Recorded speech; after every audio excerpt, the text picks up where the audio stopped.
Hey everybody, and welcome back to Sip and Talk. All right, so today we're tackling something that's been around, well, longer than some of our listeners have been alive. I mean, we're talking 36 seasons. Wow. Over 700 episodes. Yeah. The Simpsons. The Simpsons. It's not just a TV show anymore. It's like, I don't know, a cultural landmark or something. I think you're right. It's basically an institution at this point. Longest running animated series, longest running sitcom, longest running primetime show in American history. I mean, mind-boggling. it's mind-boggling. It is. So for everyone out there who loves to, really understand those big cultural things, but doesn't necessarily have time to read a whole bunch of books about it. Right. This is your fast track to The Simpsons. This is your cheat sheet. Cheat sheet, exactly. And we did our homework. We went deep on this one, folks. We've got historical stuff, behind-the-scenes fun facts, even some academic takes on The Simpsons, just to make sure we're covering all the bases. All those different perspectives. Yeah, exactly. So what we're doing today is we're going to explore, how The Simpsons came to be. We'll look at those key moments, and we'll try to crack the code on why it's lasted so long and, of course, why it seems to predict the future. The big question. The big question. So let's rewind back to the beginning. The Simpsons didn't just pop into existence as this primetime behemoth. They actually started as these little animated shorts on The Tracy Ullman Show. Oh, right. Back in 1987. Back in the day. Back in the day. Like the little glimpses. Yeah, little appetizers. Before the main course. Okay, I like that. Yep. So clearly people wanted the full meal deal because then, on December 17th, 1989, bam. Premiere. They get their own half-hour show on this, at the time, brand new network, Fox. Big deal. Big deal. And they kick it off with, of course, a Christmas episode, Simpsons roasting on an open fire. A classic. A classic.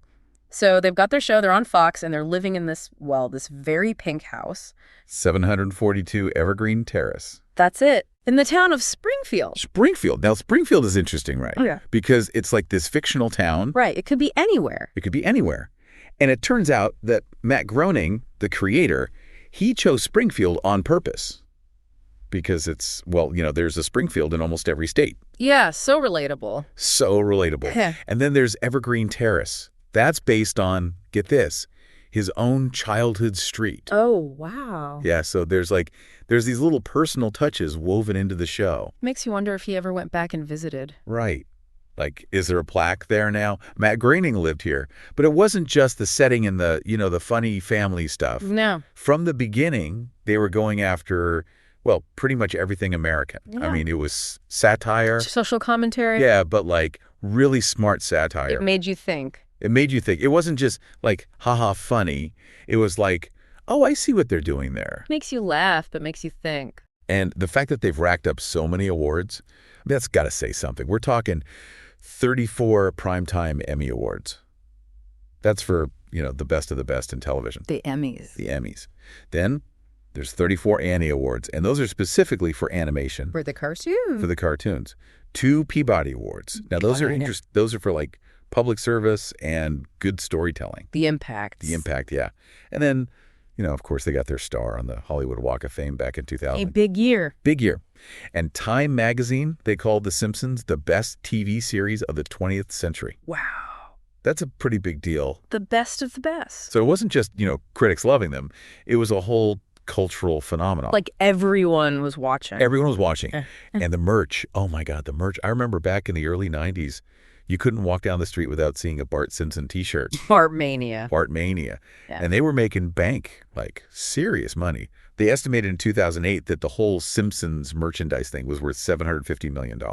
That's a lot of crusty burgers. That's a lot of crusty burgers. So they really, they embedded themselves in our culture. Totally. And you can't talk about adult animation without mentioning The Simpsons, right? Like shows like South Park and Family Guy, they're totally different. Different style. Different styles. But they owe something to The Simpsons, right? They paved the way. They paved the way. And then you've got those crossovers, like that episode they did with Futurama, Simpsorama. Oh, yeah, the crossover episode. So fun. All right, so we've talked about the history, but now let's get to the main attraction, the Simpsons family themselves. First up, we've got Homer, the dad. He means well. He tries. He tries, but he's also, not the sharpest tool in the shed. He loves his donuts. He loves those donuts. Yeah. And his Duff beer. Duff beer? And, of course, who could forget Dull? Classic Homer. And the voice behind that, DeWalt. Oh, yeah. Dan Castellaneta. And you know what? That Right. wasn't even in the script. Really? Yeah, he just kind of came up with it on the spot. Yeah. And now it's like in the dictionary. It's a real word. It's a real word. Amazing how that happens. And then there's Marge with her, that blue hair, that blue beehive, always working hard, keeping the family together. The moral compass. The moral compass. Yeah, even if they don't always listen. Even if they don't always listen, she's there. And her voice, Julie Kavner, and get this, her name is actually a nod to Matt Groening's mom, Margaret. Oh, that's sweet. And that's sweet. And then there's Bart, 10 years old, king of the pranks, always on his skateboard, causing trouble in Springfield. The troublemaker. The troublemaker. Voiced by Nancy Cartwright. Nancy Cartwright, yeah. And his name, it's an anagram for brat. Very clever. Very clever. And then there's his catchphrase, ay caramba. Another classic. And then you've got Lisa, 8 years old, super smart, loves the environment, plays a mean saxophone. The overachiever. The overachiever. And she's voiced by Yeardley Smith.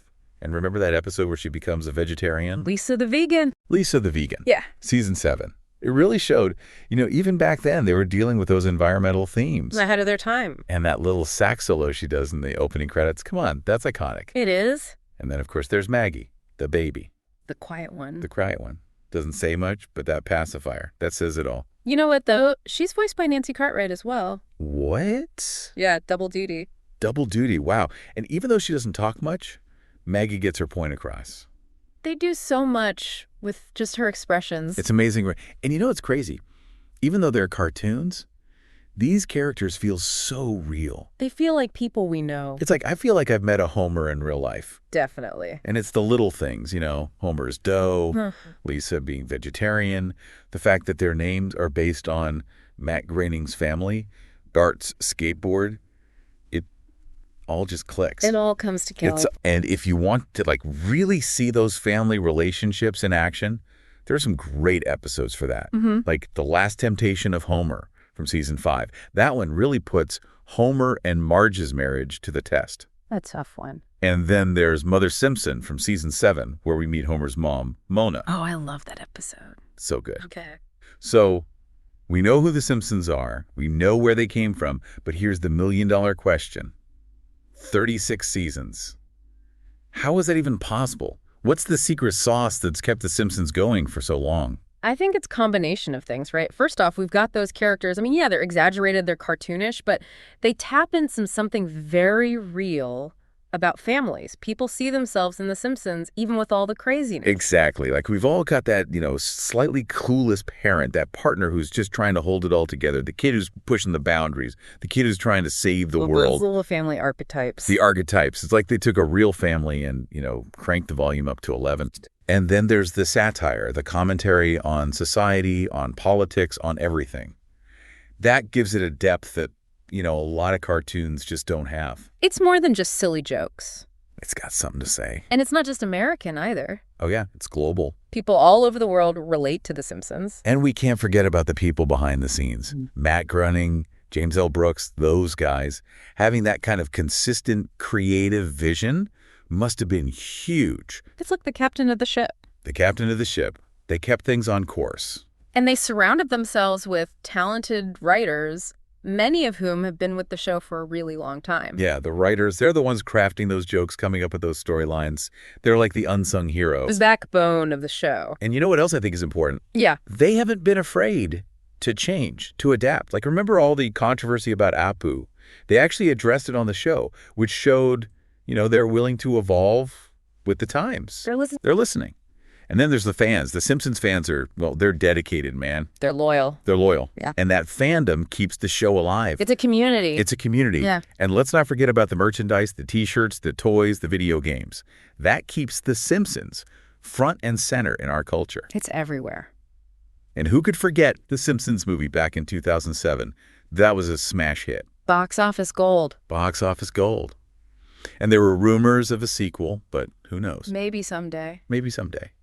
But it shows you people still want more Simpsons. Always. Always. Yep. So you put all that together, the characters, the satire, the creative team, the fans, the merchandise. It's like this perfect storm of success. A recipe for longevity. And when you think about it, the whole Simpsons thing is estimated to be worth like $5 billion? That's a lot of donuts. That's a lot of donuts. Okay, now for the fun part, the thing that always gets people talking, the predictions.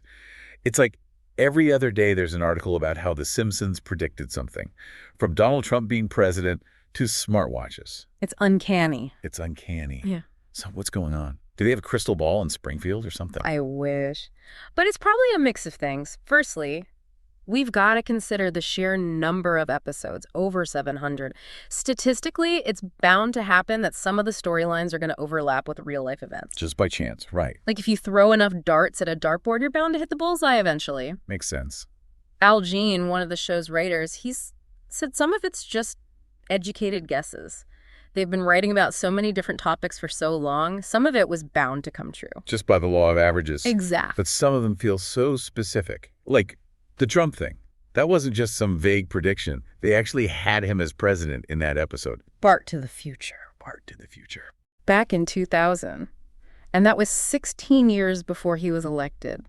It's crazy. And, you know, a lot of the writers on The Simpsons, they're smart people. Some have backgrounds in math and science, some even in politics. So they're not just making stuff up. They're paying attention to what's happening in the world, and they're using that knowledge to create these satirical stories. So it's less about seeing the future and more about understanding the present. I think so. And sometimes, you know, taking those present-day trends and pushing them to the extreme, and then, what do you know, reality catches up. That's the power of satire. Like in that episode, Homer at the Bat, from way back in 1992. Oh, yeah, the one with all the baseball players. They had Mr. Burns being all strict about Don Mattingly's sideburns. And then later on, real baseball teams started having stricter rules about player appearance. Life imitates art, right? Sometimes it does. And then there's the internet.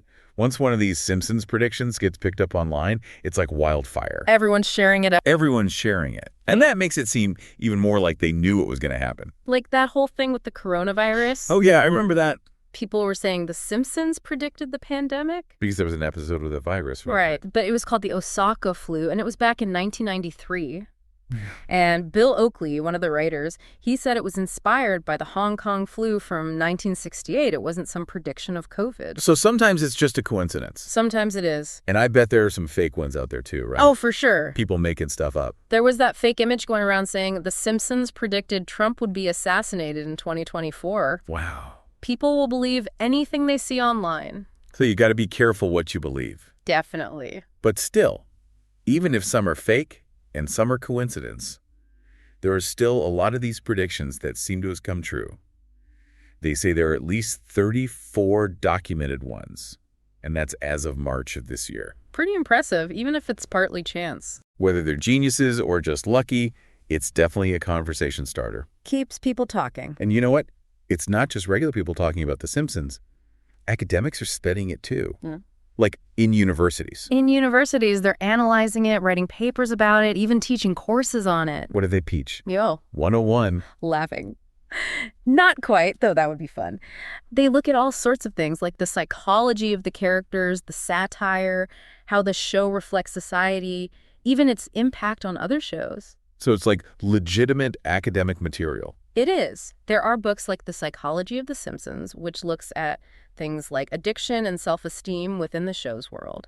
And there's Watching with The Simpsons, Television, Parody, and Intertextuality, which gets into all the satire and how it connects to other parts of pop culture. I never thought about it like that. And there are articles in academic journals analyzing specific aspects, like the Treehouse of Horror episodes, which are, you know, the Halloween specials. Those are classics. They are. So they're taking The Simpsons seriously. Very seriously. And some universities even use The Simpsons to teach sociology. It's a great way to illustrate complex concepts in a way that's relatable and engaging. Who would have thought? From Halloween specials to sociology textbooks, The Simpsons has come a long way. It has. And Oxford Bibliographies even considers The Simpsons a key example of postmodernism in television. Postmodernism, wow. They say it had a huge influence on other animated shows like South Park. So it's not just a funny cartoon, it's like a reflection of our times. A cultural mirror. Well, I think we've covered a lot of ground today. We've gone through the history of The Simpsons, met the family, talked about why the show has lasted so long, and of course, we had to dive into those crazy predictions. It's been a journey. It's been a journey. And you know what? It's clear that The Simpsons is more than just entertainment. It's a commentary on our society, on our culture, on us. It holds up a mirror to who we are. Exactly. So here's something to think about. With all the satire, the relatable characters, the hundreds and hundreds of episodes, are those predictions just random coincidences? Or is there something more to it?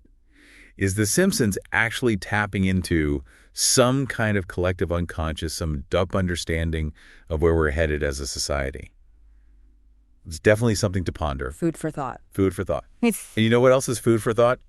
Our buddy Micky's YouTube channel, Micky-to-Life. Oh, tell me about it. He's got these awesome travel vlogs. He does whiskey and alcohol reviews. He even makes his own music. All in one channel. All in one channel. So if you're looking for something fun and interesting to watch, go check him out. You won't be disappointed. I'll have to check it out. All right. That's it for today, folks. Thanks for joining us on this deep dive into the world of The Simpsons. Catch you next time. Catch you next time.